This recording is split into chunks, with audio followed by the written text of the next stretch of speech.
So we can say our R is inversely proportional to the square root of what? The relative molecular mass. I'll just use big M for that. So from here we can say our R equals to K over root M. From here it means K equals to R root M. From here we can say R1 root M1 equals to R2 root M2. From here we can say R1 over R2 equals to what? Root M2 over root M1. We got this one under this under this. So we can say R1 over R2 equals to square root of M2 over M1. If we are written VD, we replace the VD with what? RM over 2, just to cancel. So you can either put the relative molecular mass here or put the vapor density here. It works. So this is grams of diffusion. Now, what is R rate? What is rate? How something changes with time. It can be how the volume of the gas decreases from a what source, or how it increases from a drain. For example, if I have a pipe and a particular gas enters here so here I have a amount of gas inside this, and the gas escapes and enters here. So as the gas is escaping here, the volume here will reduce. So the rate can either be the rate at which the volume of the gas here reduces, or since the gas is coming here, it will enter something else that will take it in. So or the rate at which the volume of the gas here is increasing. So that's the rate. So R1 is usually the rate at which the volume increases with its time. So you can say V1 over T1. R2 is the rate at which the volume of another gas also increases with time. So we can also replace from here. We can replace R1 with what? V1 over T1 divided by R2 as what? V2 over T2 equals to square root of M2 over M1. So then you can say V1 over T1 times T2 over V2 equals to square root of M2 over M1. So in short, you can say what? V1 T2 over V2 we can rearrange this one as what? V2 T1 equals to square root of M2 over M1. Why is this important? Suppose we have two chambers. This is a chamber, this is another chamber. And here a particular gas enters here, another gas enters here. So let's say this gas is oxygen gas, and this gas is what? Chlorine gas. So for oxygen, the mass of oxygen is what? 60 times 2, that is 32 grams per mole. That was the molar mass of what? Oxygen. For chlorine is 37 point what? Or 35.5 times 2 is going to give us what? 71 gram per mole. Something is obvious here. It means chlorine is heavier than oxygen. So if they are to move through this what chamber and want to collect both of them, inside different chambers. Now, since chlorine is heavier than oxygen, what happens? It means the rate of division of chlorine will be slower from what we have here. The more the mass, the lesser the rate, because they are inverse. So chlorine will diffuse slowly, oxygen will be faster. So we can set a particular time that okay, this one diffuses for 2 minutes, this diffuses for 5 minutes. After that, the volume here is noted, let's call it V1. The volume here is what? Noted as what? V2. So let's now pause it. So V1 is the volume that will be here after 2 minutes. V2 is the volume of chlorine that will be here after 5 minutes. So this 2 minutes is T1, this 5 minutes is T2. Then M2 is the mass of this one is 1, so this is 2. Mass of oxygen, this 32 is our M2. This 71 is our M1. You know M1, M2. So V1 is the volume of oxygen inside here after 2 minutes. V2 is the volume of what? Chlorine gas here after 5 minutes. So that's the relation. So in question, you can be told that they are fused in similar time. Let's suppose they both diffuse, they are left to diffuse for 2 minutes. So if the time is constant to cancel T1, T2, I just go to use what? V1 over V2 equals to what? M2 over M1. but in the time is different, and the volume is the same.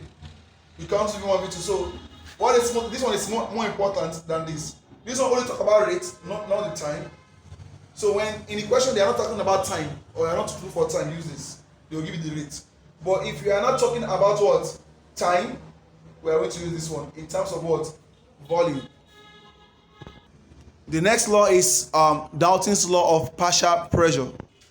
So Dalton's law of partial pressure states that in a mixture of gases that do not react chemically,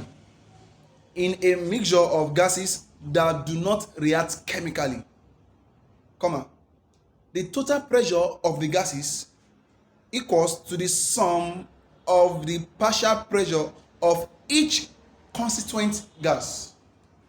So what is this law saying? If you have gases that don't react chemically, suppose we have oxygen, nitrogen, and they do not react chemically. So if the pressure of the first gas is P1 and the pressure of the second gas is P2, the pressure of the third gas is P3 separately when they are not together. When they are not mixed together, the total pressure is just their sum. Finish. I think Dalton's law of partial is the simplest. So we add the pressure of the individual gas to get what? Total pressure. As simple as that. So by the time we solve questions here, you just need to understand the concept of ratio and proportion in mathematics for us to be able to get the partial pressure, total pressure of the gas, and some information about individual gases. Now the question is, what if those gases react? And this law explains the chemical behavior of gases, and it states that right. Gay-Lussac's law of combining volume states that when gases react, they do so in volume. When gases react, they do so in volume. Which bears simple ratio to each other.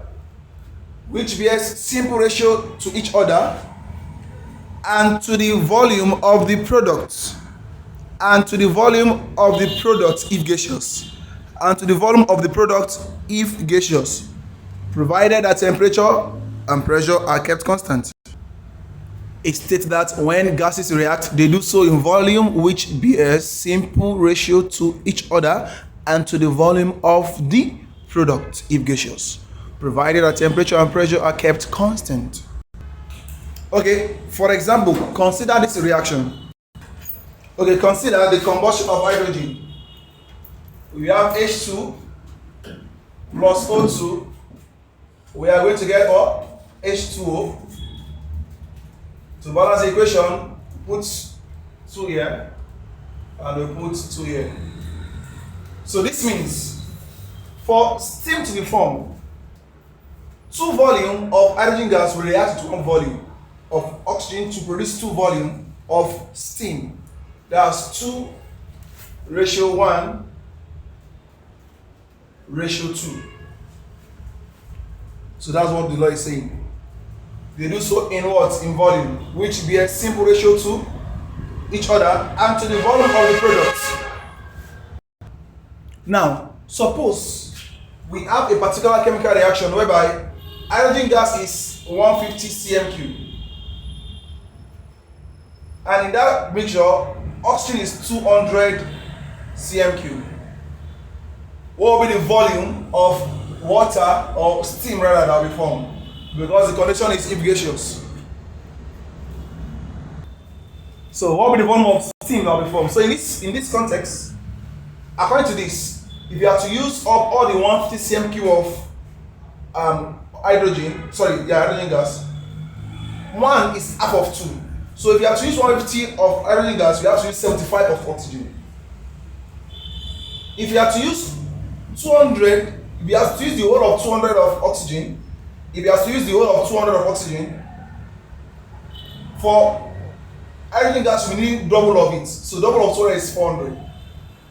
But in this case, what we have is not 400. So we cannot use up all the 200 of oxygen gas, but we can use up all the 150 cm3 of hydrogen gas, because if we use up all the 150 here, we need half of it, half of 1 of oxygen to react with this. So what's half of 150 is 75.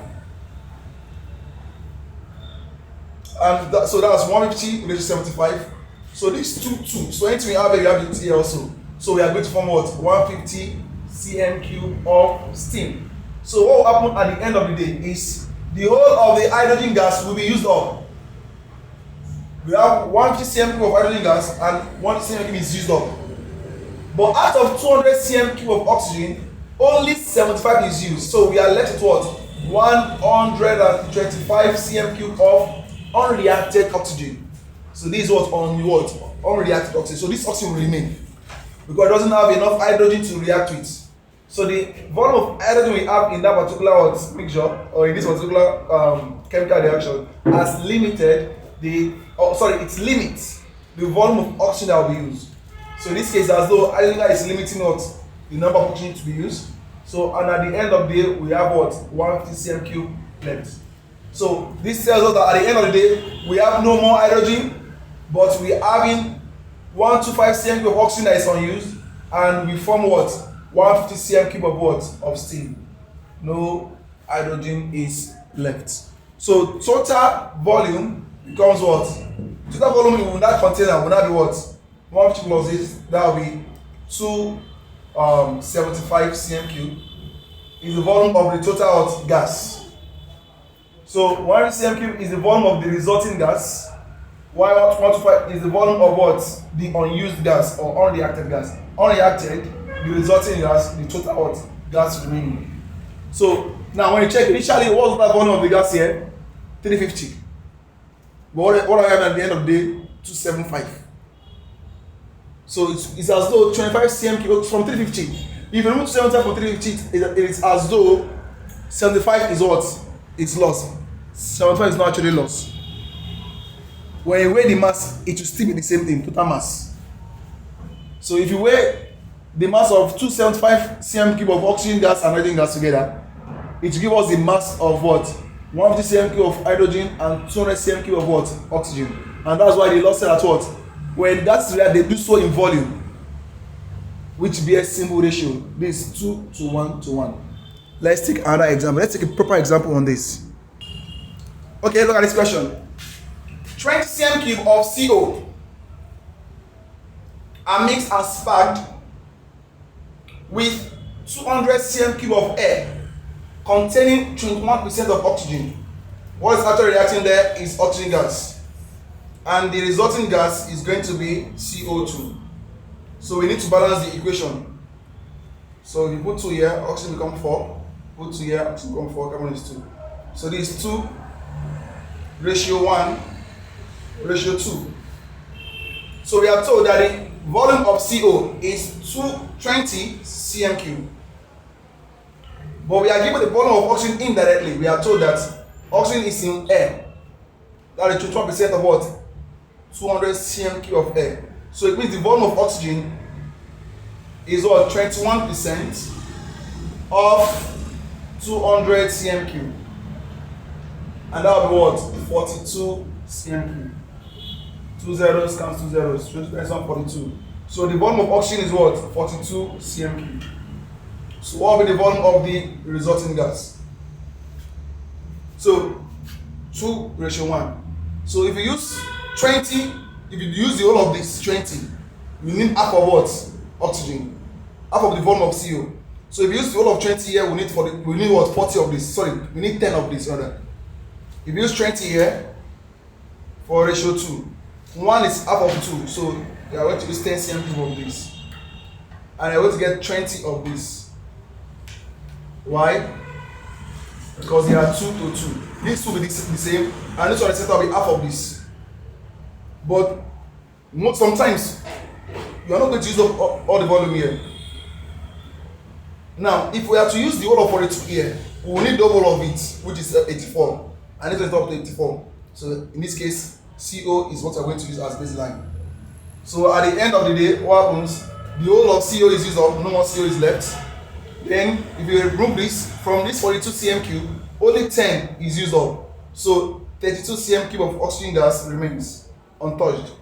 Then we form what? 20 cm cube of CO2. So the question says, what is the total volume of the resulting gases? So we have two gases here, oxygen gas and CO2. So total volume in this case is the addition of the volume of oxygen that remain unreacted, and 20 cm cube of what? CO2. That is 52 centimeter cube as the final answer. Let's take one more example under this. Now, if you stop here, you might think you are correct. You are actually correct if your focus is the reacting gases. But some of those gases are left unreacted. Why? Out of this 200 cm cube, only 42 of oxygen is what we brought out. So from this 200 cm cube, if we remove the 42 cm cube of oxygen, so we left it what? 158 cm cube of gases other than oxygen. So it can be noble elements, moistures, vapors, noble gases, and the likes. Now, this will still be there because in that container, we actually have 200 cm cube of gases. 200 cm cube. So at the end, we have 32 cm cube of oxygen, 20 cm cube of CO2 formed, and initially there is still 158 that doesn't react at all of other gases in air. So the final answer is going to be 52 plus 158. So here this is 160, that will be 210 cm cube. Please be careful because most people just stop here, forgetting the fact that out of this 200 we only remove 42 to react. We left 158, then we have to add it at the end. Okay, consider this question. Calculate the volume of oxygen gas required to burn 500 cm cube of methane. What is methane? It is an hydrocarbon. It is CH4. So you burn it in air. That's plus O2. What will be the product? Well, for this kind of reaction, just note, anytime hydrocarbon, the compound that has carbon and hydrogen, react with oxygen gas, we always form steam and CO2. Just know that. When you get to hydrocarbon under organic chemistry, you understand this. So now let's balance the equation. So oxygen here is 3 and here is 2. So to balance it, 3 should be here. So oxygen is now 6. So let's put 2 here. Oxygen becomes 2. Let's put 2 here also. 4. Balance. C, let's put 2 here. C becomes 2. Hydrogen becomes 8. And here hydrogen is 4. The equation is not yet balanced. Let's try it again. C is balanced. Hydrogen is 4 here. We put 2 here. Hydrogen becomes 4. So hydrogen is now 4 balanced. C is balanced. H is balanced. So oxygen here is 2. 2, that's 4. So you put 2 here. So that's 1 ratio 2 ratio 2 ratio 1. So calculate the volume of oxygen required. We are looking for volume of oxygen. We don't know this. To burn 500 cm cube of methane. So if methane is 500 cm cube, according to this, we need double of it for oxygen. We need times what? 2 of this, because 2 is twice of 1. So multiply this one by 2, and this one becomes what? 1000 cm cube. Producing what? 1000 cm cube of this, and what? 500 cm cube of CO2. So okay, the question says volume of oxygen. So what's the answer? The volume of oxygen will be 1000. Hence, find the volume of carbon dioxide produced. It's also what? 500. As simple as that. Let us solve questions under Graham's law of diffusion. So in this question, if 465 cm of sulfur 4 oxide, that's SO2, can diffuse through the aluminium volume to be 465 cm cube. Can diffuse through a porous partition in 30 seconds. That's the time it takes SO2. 30 seconds. How long will it take? Or how long will an equal volume, that's the first part, A, equal volume, when you say equal volume of which gas? Of hydrogen sulfide, that's H2S. So if you have H2S now, so they ask, how long? That's you are looking for T. You are looking for T. With equal volume, meaning they have the same volume. So let's say this one is V1 T1, this one is V2 T2. So you are looking for T2 For them to have equal volume between the volume of this aerosol for this case is also 465 cm3 to diffuse through the same partition. So recall Graham's law of diffusion very quick. The rate of diffusion is inversely proportional to the square root of the vapor density or the relative molecular mass. From here, R equals to K over root M. From here, K equals to R root M. From here, we say R1 root M1 equals to R2 root M2. From here, R1 over R2 becomes root M2 over M1. And I said the rate can be written in terms of volume. So if the rate is volume to time, so this become what? V1 over what? V2, then T2 over here, T1 over here, square root of M2 over M1. I gave you this formula. Now, in this case, the V1 is 465, T2 is what we are looking for, V2 is also 465, equal volume, T1 is 30, then square root of M2. What's M2? The relative molecular mass of H2S. Hydrogen is 1 times 2. 2. Sulfur is 32. That is 34. Then what will be M1? That's the molar mass for SO2. So SO2 we have sulfur was 32. Oxygen is 16. 16 times 2 is 32 plus 32, that's 64. So it means our M2 is 34 and M1 is 64. This cancels this. T2 over 30 equals the square root of 34 over 64. 2 is common, that will be 17 over 32. Everything here in decimal is going to give us 0.7289. So from here, T2 we multiply both sides by 30. Then T2 will be 21.87 seconds. So meaning for SO2, the time is more than us H2S. So H2S diffuses faster. Why does it diffuse faster? Because M2 is less. The lesser the mass, the more the rate of diffusion. And the more the rate of diffusion, the lesser time that will be spent. So that's for the A part. Now for the B part, let me click this one. Then we'll do the B part. For the B part, 620 cm3 of H2S. So meaning V2 in this case is 620 cm3. So we'll come back to this formula. Oh, I've done it. So let's write it again. So what is V1? 465. We are in 42. What's V2? In this case, 620 times T1, initial time 30. Square root of what is M2? 34 over 64. From here, T2 becomes root 34 over 64 times 620 times 30 over 465. From here, the final answer becomes 29.15 seconds. So the question is, the time increase. Why? Because we have more volume. So it takes more time for more volume to diffuse. Let's take another question. 272 cm3 of CO2. We are collected over water. So the volume is 272 cm3 collected over water at 15 degrees Celsius. So the temperature T is what? 15 degrees Celsius. Well, I told you temperature must always be in absolute temperature. So we add 270 to it to convert to Kelvin. So the temperature here becomes 288 Kelvin. So now calculate the volume of the dry gas at STP. Now at STP, the volume of the gas, okay, you want to get the volume at STP. Standard temperature and pressure.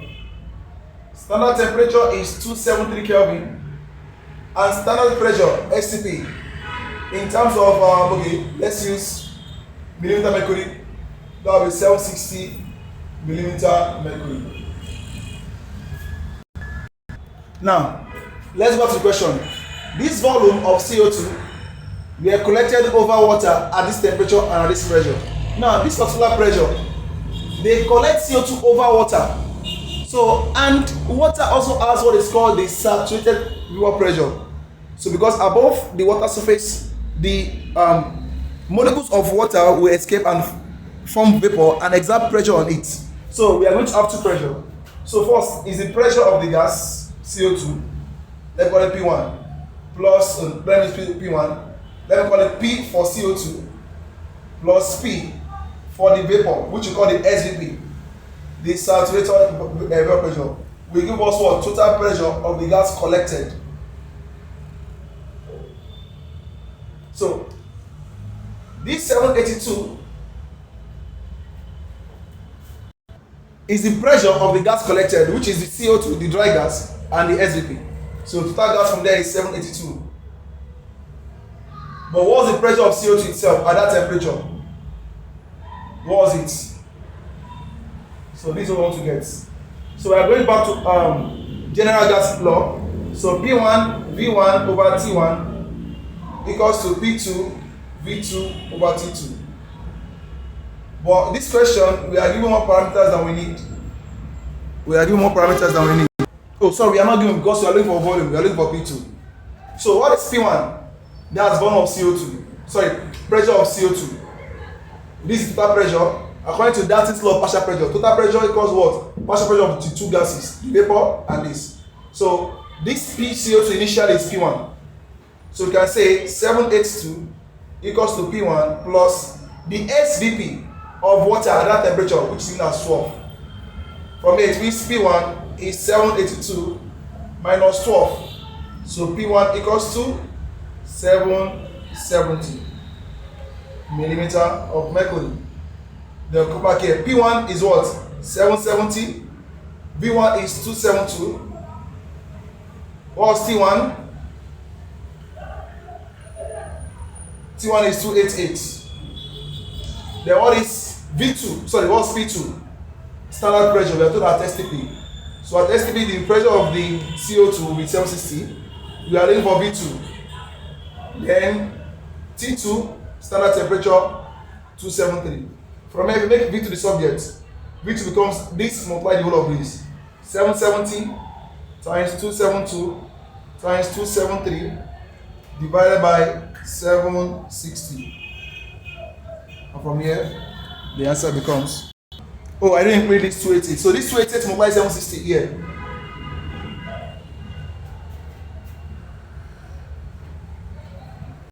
So this is the answer. So in this question, this one represents Boyle's law, Charles' law, pressure law. Then we also use Dalton's law of partial pressure here. So that's about 4 laws or 5 laws. So I think we've not solved any question on Avogadro's law connected to ideal gas equation. Before the last question, you should note, whenever a gas is passed over water, the pressure of the gas will increase. So the total pressure of the resulting gases will be what? Pressure of the dry gas plus the saturated vapor pressure of water at that particular temperature. So if you want to use this combined law, we don't use total pressure. You have to use the partial pressure of the gas, which is the pressure of the dry gas. So always the pressure you're going to use here will be the total pressure minus the saturated vapor pressure of water at that temperature, because the saturated vapor pressure of water changes with it increases with temperature. Let me just explain that briefly in 30 seconds. If we have water in a confined container, the molecules at the surface can break away if the energy here is much. So if the molecule breaks away, they will try to return back. When they return back, they will condense and new molecule will rise. So if the rate at which this one is condensing equals the rate at which one is what? Rising, the pressure of this gas at that moment is all called the saturated vapor pressure, and it changes with temperature. So if you have water confined in the container, definitely there are vapors here. So there's black gas here already. So if you collect another gas over this, so maybe you do down delivery of another gas. So if a gas is collected over this, that gas will mix with this vapor. And when they mix with the vapor, according to the Latin law, the pressure will increase again further by the addition. And what was that? That will be the pressure of this vapor plus the pressure of the gas itself. So the pressure of the vapor is the SVP. The pressure of the gas is this P1 or this P. So, but in most questions they will give you total pressure. When you collect this thing and you bring it out to a cylinder, what you are getting is not pure CO2. That CO2 has already mixed with what? Vapor. So to now know the volume, the correct volume of what? CO2. In this case, you must use the correct pressure of CO2. And to use the correct pressure of CO2, you have to remove the pressure of the vapor from what? Total pressure given. Calculate the volume of hydrogen gas produced. You are looking for volume of hydrogen gas produced. When 25 grams of zinc, 25 grams of zinc are added to XX dilute hydrochloric acid HCl. The product here will be zinc chloride and hydrogen gas release. This is one of the chemical properties of an acid. So when acid reacts with metals, hydrogen gas will be involved. So let's balance. We have 2 here, we put 2 here. Zinc is 1, chlorine is 2, balanced. So when 25 grams of zinc reacts with this, but what's our aim? Our aim is to know the volume of hydrogen gas that we produce. So in this case, the number of mole of hydrogen is not fixed, of this gas is not fixed. So we are going to apply Avogadro's law. So applying Avogadro's law, it says the number of mole of the gas equals to the volume of that gas divided by if it's at STP. Because the question says at STP. So at STP, the volume of any gas is 20.4 molar volume. So since our aim is to get the volume of the gas, so it implies that the volume of H2 will be what? 22.4 multiplied by number of mole of H2. So our aim should be, what is the number of mole of H2? Now if you observe here, for every 1 mole of zinc, we are going to get what? 1 mole of H2. 1. So for every 1 mole of zinc, we have to get what? 1 mole of what? H2. So if you know the number of mole of zinc in this particular one, the actual number of mole of zinc, it must be equal to the number of mole of what? Hydrogen. How can we get the actual number of mole of zinc? So recall, we are given the mass of zinc here. So we are told that HCl is in excess. If HCl is in excess, it means zinc will be the limiting reagent. So it means all the zinc will be used up. That's what it means. So the number of mole of zinc, in general, mole is mass over molar mass, or in this case, atomic mass. So what is the mass of zinc here? 25 grams. What is the atomic mass of zinc? That's 65.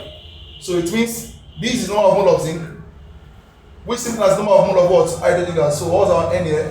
If you do 25 over 65, you get. So this is the actual number of mole of zinc present, which was equal to the number of mole of what? Hydrogen, because they are 1:1. Hydrogen is 1:2. So we are going to multiply this one by 2. So now the volume of hydrogen gas produced in this case will be equal to what is it? 20.4 times n, which is 0.3846. So volume here becomes 8.615, or just approximately 8.62 dm3. Now this will be the volume of H2 produced in this equation at STP. But this question is not well constructed, because here we are told at STP. So here we are meant to have full stop. 25 grams of zinc are added to excess dilute hydrochloric acid. That's the end of the question. Perhaps you can answer, okay, what will now be its volume when the temperature is now 31 degrees Celsius and this is the pressure? So at STP, this is what we use. But if it is not at STP, like in this condition, that is when we are going to use PV equals to nRT. In this case, we are looking for the new volume. So that's nRT over P. So in this case, the number of mole will be fixed. Yes, in this case, what number of mole here? In this particular reaction, 0.3846. Then molar gas constant times temperature is what? 31 degrees Celsius. To Kelvin, we have 27328. So that will be 1 here, that's 4, that's 0.304. So that's 34 Kelvin. 304 R times 304 divided by the pressure. What's the pressure here? 778. So the reason I wrote R here is because the value of R depends on the unit you are using. So according to my explanation, number of moles should be in mole. This temperature should be in Kelvin, but pressure should be in ATM. But now we are given in what? in millimeter of mercury. So our R will not be that 0.082 given. So what is the alternative? We have to find the new value of R by using what? 760 as pressure. So from here, our R is PV over what? NT. So since the pressure is in millimeter of mercury, so here we are going to use 760. Standard volume is 22.4. Number of mole is 1. Temperature is 273. So this is the correct value of R when the pressure is 760. So this R is what I'm going to put here. So we put the value of R here, then we get new volume. So you must be careful. Don't just put the general value of R given. So you should not learn how to get R yourself. So from here, if you calculate this, you get R to be 62.36. What's the unit now? Pressure is what? It's normal ATM. That's millimeter of mercury, Kelvin per mole per sorry, this is cm cube, not Kelvin, cm cube per mole. Just know the value, so let's put it there. That will be 0.3846 times 62.36 times 304 divided by 778. From here, you get the volume to be 9.37 dm cube. So what happened? The volume has increased. For volume to increase, according to Charles' law, temperature must have increased. And according to Boyle's law, pressure should have reduced.